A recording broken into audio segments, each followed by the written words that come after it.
السلام علیکم ورحمۃ اللہ وبرکاتہ۔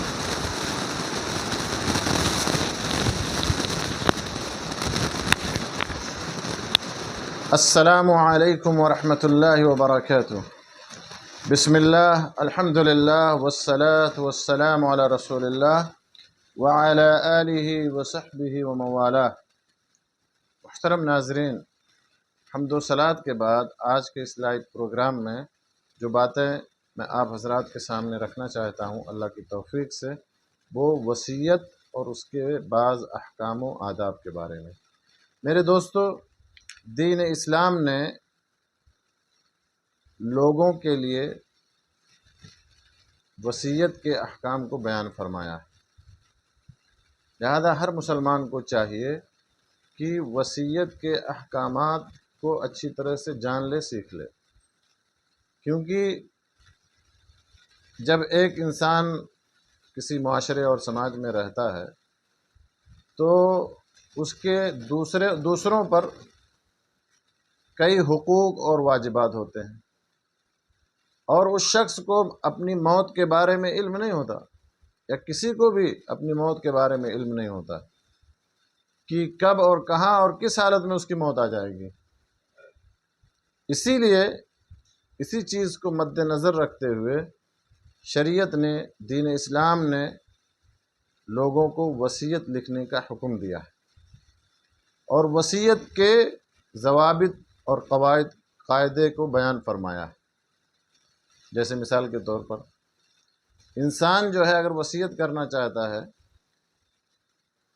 تو وہ اپنے مال کا 1/3 حصہ ہی وصیت کر سکتا ہے، اس سے زیادہ وصیت کرنے سے منع کیا گیا ہے۔ اور اسی طرح سے یہ بھی کہا گیا ہے کہ اپنے اہل و عیال کو مالدار بنا کر کے چھوڑنا فقیر بنانے سے زیادہ افضل اور زیادہ بہتر ہے۔ اور اس سلسلے میں جو قرآن و سنت کے جو نصوص ہیں وہ بہت ہی واضح ہیں۔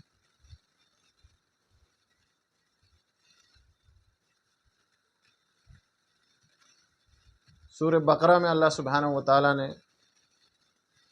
اس بات کا ذکر کیا ہے۔ اللہ تعالیٰ فرماتا ہے کتب علیکم اذا حضر احدکم الموت ان ترک خیرا الوصیۃ للوالدین والاقربین بالمعروف حقا علی المتقین۔ اسی طرح سے اللہ کے نبی صلی اللہ علیہ وسلم نے بھی وصیت کے احکام کو واضح طور پر بیان فرما دیا۔ متفق علیہ حدیث ہے، عبداللہ ابن عمر رضی اللہ تعالی عنہما سے یہ حدیث مروی ہے۔ وہ کہتے ہیں کہ رسول اللہ صلی اللہ علیہ وسلم نے ارشاد فرمایا ما حق امرئ مسلم له شيء يريد ان يوصي فيه يبيت ليلتين الا وصيته مكتوبة عنده، متفق علیہ۔ آپ صلی اللہ علیہ وسلم نے کیا فرمایا کہ کسی ایسے مسلمان کے لیے جائز نہیں ہے، یا کسی ایسے مسلمان کے لیے درست نہیں ہے کہ جس کے پاس وصیت کے قابل کوئی بھی مال ہو کہ اپنے پاس وصیت لکھے بغیر 2 رات گزارے۔ یعنی کسی کا حق ہے، کسی کا قرض ہے، کسی کی امانت ہے، تو اس کے لیے جائز نہیں ہے کہ وہ 2 دن بھی بغیر وصیت کے گزارے، 2 رات بھی بغیر وصیت کے گزارے۔ وصیت ضرور کر دے اپنے اہل و عیال کو، کیونکہ اس کو معلوم نہیں ہے کہ کب اور کہاں اور کس حالت میں اس کی موت آ جائے گی۔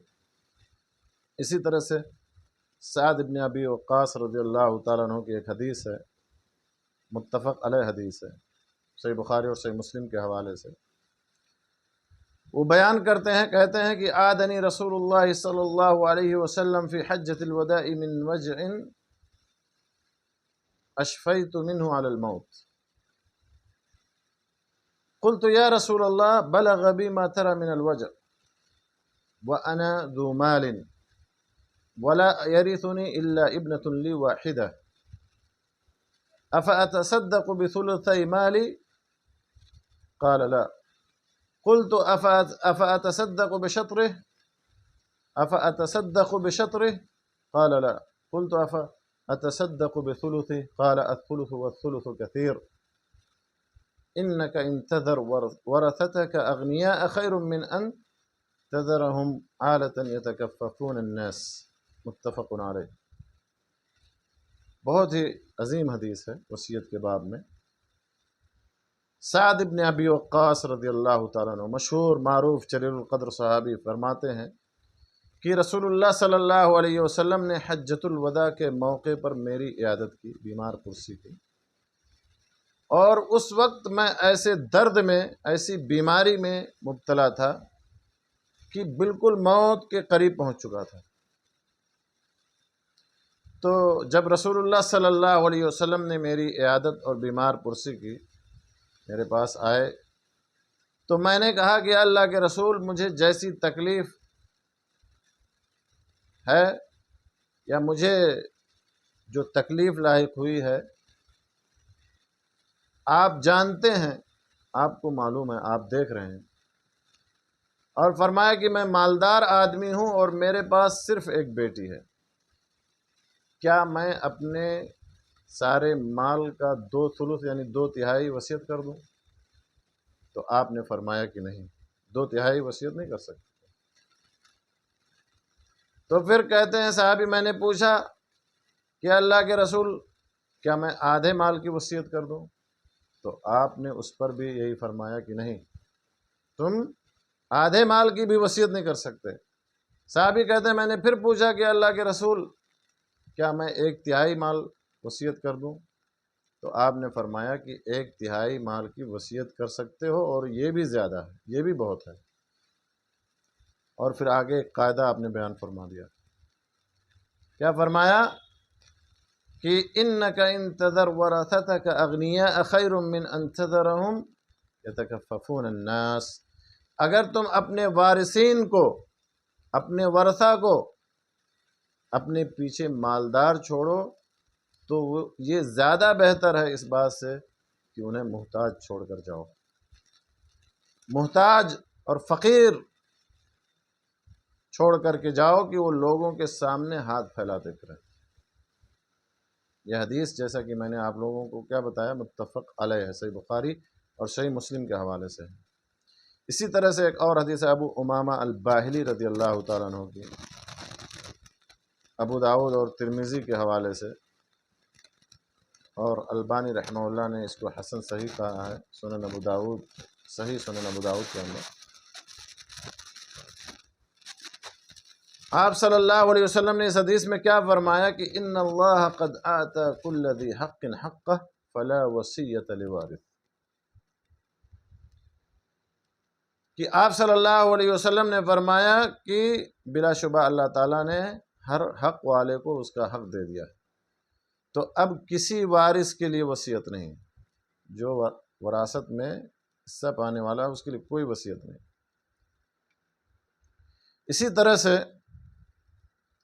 عائشہ رضی اللہ تعالیٰ عنہ، ام المومنین عائشہ بنت ابی بکر رضی اللہ تعالیٰ عنہ سے ایک حدیث مروی ہے، متفق علیہ حدیث یہ بھی ہے کہ ان رجلا اتى النبی صلی اللہ علیہ وسلم فقال یا رسول اللہ ان امی افتتلت نفسها ولم تؤسی وأظنها لو تكلمت تصدقت افلها اجر ان تصدقت عنها قال نعم، متفق علیہ۔ ام المومنین عائشہ رضی اللہ تعالیٰ عنہ بیان کرتی ہیں کہ ایک شخص نبی صلی اللہ علیہ وسلم کی خدمت میں حاضر ہوا اور اس نے عرض کیا، یا رسول اللہ، میری والدہ کی موت اچانک واقع ہو گئی اور وہ کچھ وصیت نہیں کر سکی، اور اس نے کہا کہ میرا خیال ہے اگر میری والدہ کو گفتگو کا، بات کرنے کا موقع ملتا تو وہ صدقہ ضرور کرتی، تو کیا میں ان کی طرف سے خیرات اور صدقہ کر سکتا ہوں؟ تو آپ نے فرمایا کہ ہاں، ان کی طرف سے خیرات کرو، صدقہ کرو۔ تو میرے دوستو، وصیت کے احکام اور آداب کا جاننا ہر مسلمان کے لیے ضروری ہے۔ وصیت نامے کا تحریری شکل میں ہونا ضروری ہے۔ انسان کو اپنے مال کا 1/3 حصہ مرنے سے قبل وصیت کرنے کی اجازت ہے۔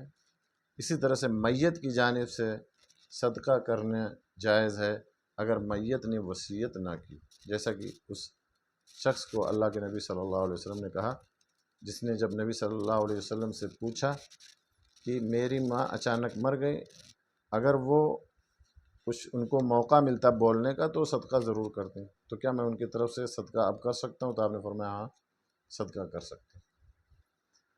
اللہ سبحانہ و تعالیٰ سے دعا ہے کہ اللہ تعالیٰ ہمیں ان تمام احکام اور آداب کو جاننے کے بعد اللہ ہمیں ان پر عمل کرنے کی توفیق عطا فرمائے۔ آمین وآخر دعوانا ان الحمد للہ رب العالمین، وصلی اللہ علی نبینا محمد وعلی آلہ وصحبہ اجمعین۔